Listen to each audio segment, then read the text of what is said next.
And so that really made me have a tremendous amount of respect on a level, like I don't think that the mainstream people who read about psychedelics and go to Burning Man and who are like the introductory level junior varsity trippers, I don't think they really realize like the danger that people are putting themselves in with their families, with relationships and the law. And I didn't get it until then.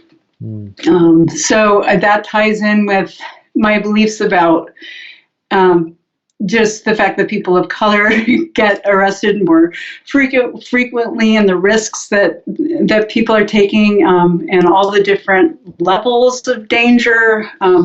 Does that make me become like a rah, decriminalized nature person?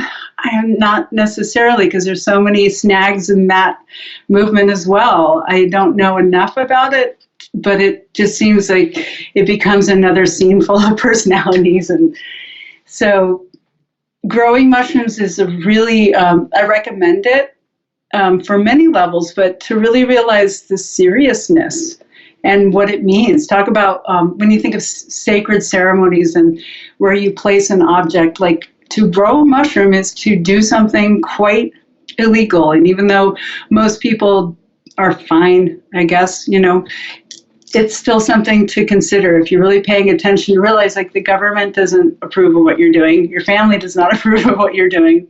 Like they're scared for you. Your friends are probably scared for you. Yeah. Mm-hmm. That's something that I've really hung on for a while, is recognizing that there are people whose entire lives, there are generations of people who have, pardon the terminology, but like carried this medicine at great risk to themselves, and not always for the best motives, but at the same time, for many people it was, in order to ensure that we can have what we have now. And that there's a level of respect, I think, that is warranted as the consumer to recognize that. If we think about like the lineage of the mushroom, it's like to show respect to the lineage of the mushroom. Well, I think that includes all the people who have put their lives on the line to grow it so that you could get it against the law. Drug dealers need to be just so honored. And I like to call them drug dealers instead of the people, people who carry the medicine is great, but it's also like that's how the culture sees them, as like you're going to go find a drug dealer. So I just, in the book, I have like things that you don't want to do to put your drug dealer in danger. Like don't keep their number in your phone. Don't write funny little mushroom emojis when you're saying like $100 mushroom emoji. Like, don't send SMS. Don't send messages on Instagram or Facebook.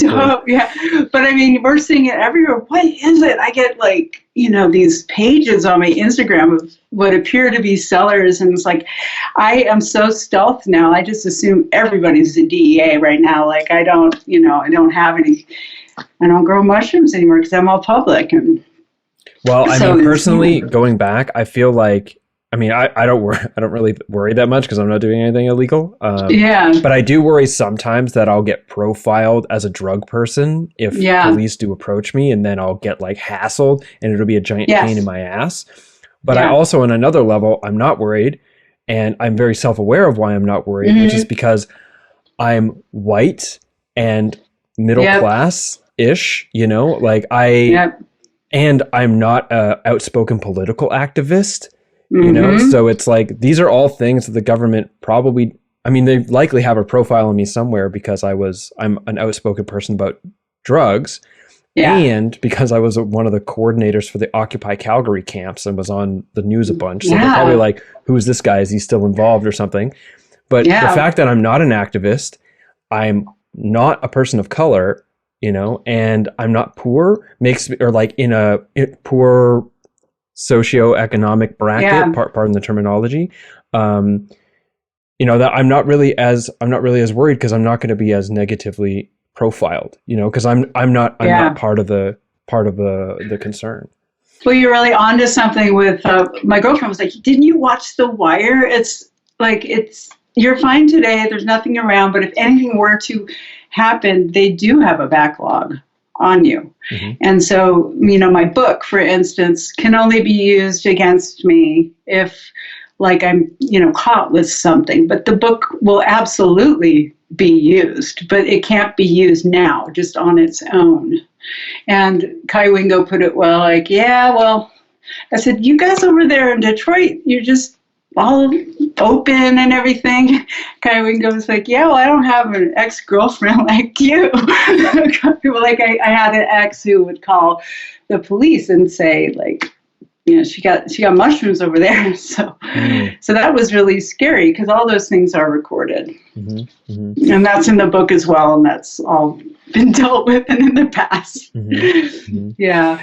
So relationships. So, somebody calling or harassing you, those are other arenas that go beyond just being an activist or a person of color. Be careful who your enemies are. Yeah. Mm.